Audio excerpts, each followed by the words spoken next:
அஸ்ஸலாமு அலைக்கும். அல்சியா சேனல்.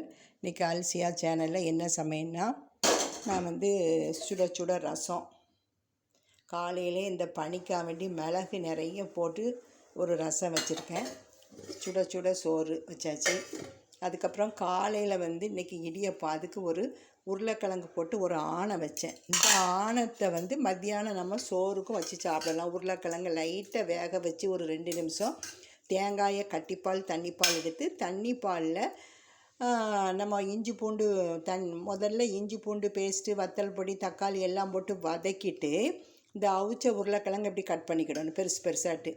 அதுக்கப்புறம் அந்த தண்ணிப்பாலில் நம்ம மொத்த மசாலான்னு சொல்லுவோம். அந்த மொத்த மசாலா 2 கரண்டி போட்டு தக்காளி, வெங்காயம், இஞ்சி பூண்டுலாம் போட்டு நல்லா வதக்கிட்டு அதுக்கப்புறமாட்டி குக்கரில் ஒரு 2 நிமிஷம் வைப்பேன். வச்சதுக்கப்புறம் நீங்கள் உருளைக்கிழங்க முதல்ல வேக வைக்கலைன்னா நீங்கள் குக்கர்லேயே வச்சு வேக வச்சிடலாம். அதுக்கப்புறம் பட்டன் எடுத்துகிட்டு ப்ரெஷர் குறைஞ்சதுக்கப்புறம் கட்டிப்பாலை ஊற்றி இறக்கிடணும். இது சப்பாத்திக்கு வைக்கலாம், இடியப்பத்துக்கு வைக்கலாம், நல்லாயிருக்கும். அதிகமாக மசாலா போடக்கூடாது, குறைவான மசாலா போட்டு வச்சா தான் அது நல்லாயிருக்கும். காலையில் இன்றைக்கி இடியப்பம் அதை சாப்பிடும் போது ஆறிரும். இந்த பனிக்குன்னு கொஞ்சம் சூடுபடுத்திக்கிடுவேன். இந்த மாதிரி சின்ன இட்லி கொப்பரையில் வச்சு. அதுக்கப்புறம் மத்தியானம் பப்பாயா வெட்டியாச்சு. இப்போ வாழைக்காய் 2 வாழைக்காயை மோரில் போட்டு நல்லா பொடியாக கட் பண்ணி வச்சுருக்கேன். அதுக்கு கடுகு, உளுந்தம்பருப்பு, கருவேப்பிலை, கொஞ்சோண்டு வெங்காயம், நல்லா பூண்டை தட்டியிருக்கேன். இந்த கல்லில் வச்சு தட்டியிருக்கேன். வத்தல் பொடி, காயப்பொடி. வாழைக்காய் வாய் ஊன்னு வைக்காமல் இருக்காதீங்க. பிஞ்சு வாழைக்காய் வாங்கி வைங்க. இப்போ தேவையான அளவு தேங்காய் எண்ணெய். நீங்கள் கடலை எண்ணெயில் தாளிக்கிறாங்க, கடலை எண்ணெயில் தாளிங்க. நான் தேங்காய் எண்ணெய் தான் ஊற்றுறேன்.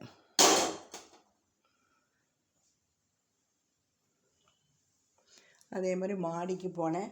இந்த மணத்தக்காளி, குட்டி தக்காளி இதெல்லாம் எடுத்துகிட்டு வந்துருக்கு. இது நல்லா கழுவி இதை சாப்பிடணும். இது ரொம்ப நல்லது. என்ன பண்ண போகிறோம், தேவையான அளவு தேங்காய் எண்ணெய் கொஞ்சம் 1/4 டம்ளர் ஊற்றுங்க. 1/4 டம்ளர் ஊற்றிட்டு அதுக்கப்புறம் உளுந்தம்பருப்பு, கடுகு.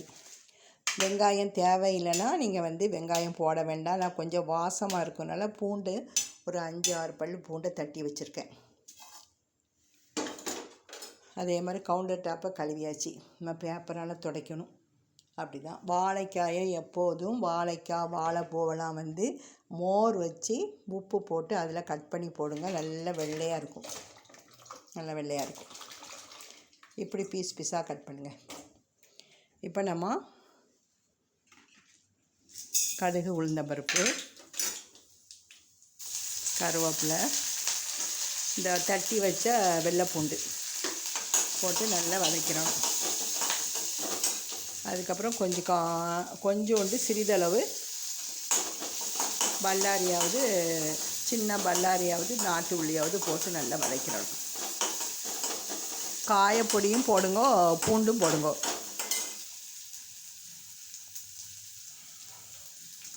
பிஞ்சு வாழைக்காய் வயிற்று புண்ணுக்கு நல்லது. வாழைக்காய், வாழைப்பூ, வாழைத்தண்டு, வாழை இலை எல்லாமே நமக்கு உடம்புக்கு நல்லது. இந்த வதக்கிட்டு இருக்கும் போதே கொஞ்சோண்டு காயப்பொடி எண்ணெயிலேயே போட்டுருங்க. போட்டுட்டு வத்தல் பொடி எப்போதுமே என்னுடைய காரத்துக்கு தக்கப்படி தான் நான் போடுவேன். நீங்கள் உங்கள் காரத்துக்கு தக்கப்படி நீங்கள் போட்டுக்கிடுங்க. எண்ணெயில் எதுக்கு வத்தல் பொடி போடுறேன்னா கலர் கொஞ்சம் தூக்கலாக காட்டும்.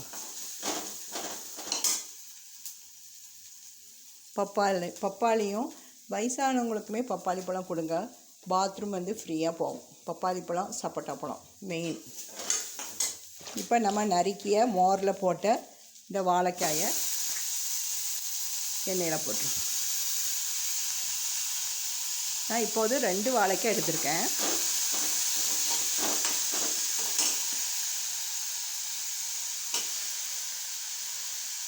எப்போதுமே நான் சமையல் பண்ணும் போது நீங்கள் உங்களுக்கு காரம் மட்டும் நான் கம்மியாக போடுவேன்.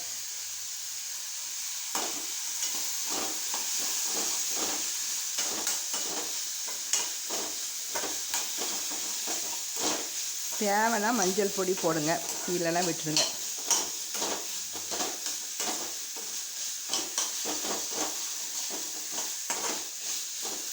இந்த அப்படியே நல்லா வேகட்டும்.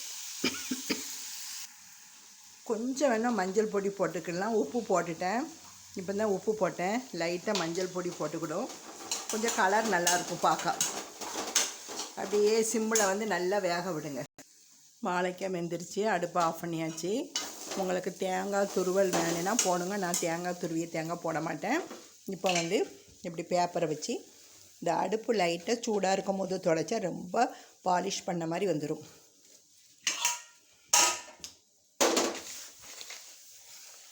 எப்போவுமே சமையல் கட்டு நீட்டாக வைங்க. பள்ளி பாய்ச்சம் எதுவும் வராமல் நீட்டாக வைங்க. நம்ம உணவு வைக்கிற இடம் சுத்தமாக வச்சுருங்க. வேலையை முடித்தோடனேயே இதெல்லாம் சுத்தப்படுத்திடுங்க. பேப்பரை வச்சு துடைச்ச உடனே சிங்கு நல்ல புதுசு மாதிரி ஆயிரும். ஷைனிங்காக வந்துடும். பாருங்கள், முடிஞ்சிட்டு சமையலும் முடிஞ்சிட்டு.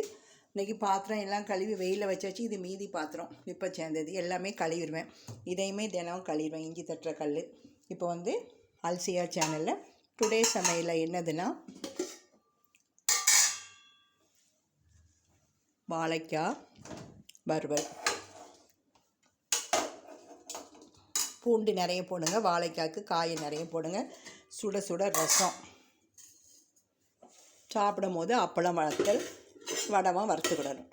உருளைக்கிழங்கு பால் கரியானம்னு இதுக்கு சொல்லுவோம் நாங்கள். எல்லாமே பால் கரியானம். அதுக்கப்புறம் பப்பாயா.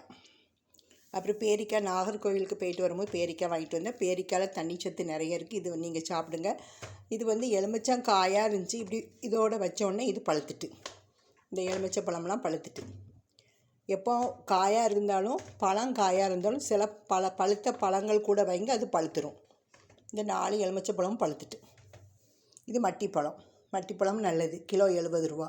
இது நாகர்கோவிலில் தான் வாங்கிட்டு வந்தேன். மட்டிப்பழம் உடம்புக்கு ரொம்ப நல்லது. குழந்தைகளுக்கு கொடுக்கலாம். நீங்கள் 6 மாதம் 7 மாதம் குழந்தைகளுக்கு நீங்கள் கொடுக்கலாம். நல்லது. இந்த வீடியோ பிடிச்சிருந்தால் லைக் பண்ணுங்கள். நீங்கள் லைக் பண்ணிவிட்டு பாருங்கள்.